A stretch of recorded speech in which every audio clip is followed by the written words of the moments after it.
올해 4월 사회적 거리두기가 해제됐지만 소상공인들은 매출이 오히려 지난해보다 줄었다고 합니다. 네, 차남수 소상공인연합회 정책홍보본부장 연결해서 자세한 이야기 나눠보겠습니다. 안녕하십니까? 네, 안녕하십니까. 예, 거리두기가 해제되면 좀 그래도 상점가에 온기가 돌 줄 알았는데 상황이 그렇지 않은 것 같습니다. 소상공인들의 매출이 감소한 배경을 좀 살펴볼까요?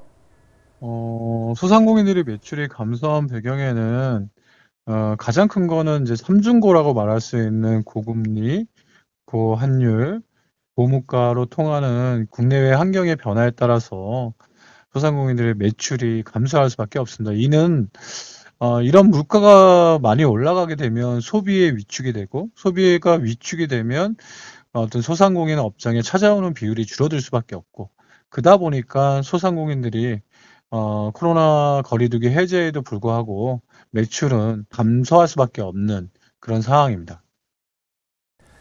네, 고물가, 고금리 상황이 계속되면서 채무 조정과 개인 회생을 알아보는 소상공인들도 많다고 하는데 또 그와 동시에 폐업을 고려하는 분들도 증가했다고 들었습니다. 얼마나 심각한 수준입니까? 네, 지금 고물가 상황에서 소상공인들의 폐업에 대한 구체적인 통계는 아직 나와 있지 않는 상황입니다. 다만 고금리로 인해서 이자 비용이 증가할 수밖에 없지 않겠습니까? 그렇게 되다 보니까 소상공인들이 이자 비용을 감내할 수 없어서 그리고 장기화된 코로나 영향도 계속 지속되고 있었고 그 과정에 이런 삼중고가 연속되다 보니 소상공인들의 폐업은 이루어질 수밖에 없는 현상입니다. 네, 이런 가운데 정부가 소상공인 범위 기준 개편 추진 계획안을 내놓았는데요. 소상공인의 범위 기준이 현행 10명 미만의 상시 근로자 수인데 매출의 기준으로 바뀌는 내용이 담겨 있습니다. 소상공인 연합회 또 소상공인 기준 개편에 대해서 반대 입장을 내세우고 있는 걸로 알고 있는데요. 이에 대해서 어떤 의견이십니까?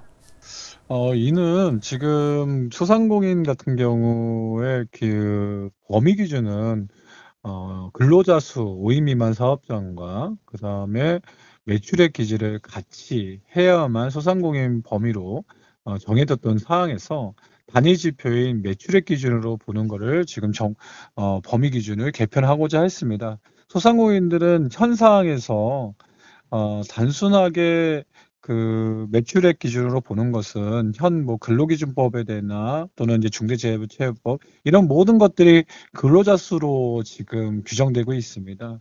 그래서 현 상황의 가장 안정적인 부분은 상시 근로자 수로 와 그다음에 매출액 기준을 함께 봐야 중립적이고 안정적인 기준이라 보고 있고요.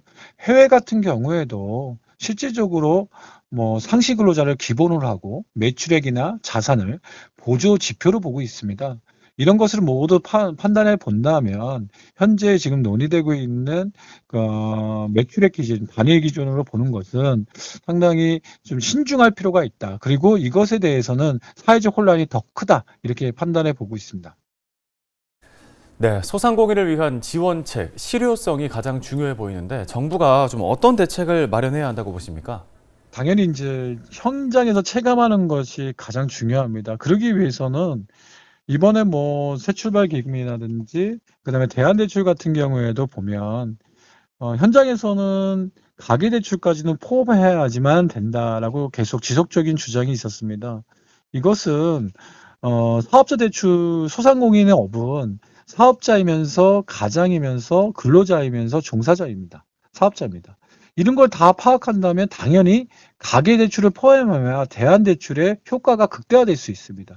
그래야지 앞에서 말씀드렸던 금리 비용 같은 경우도 이 금리에 따른 고금리에 따른 이자 비용도 떨어질 수가 있는 거죠.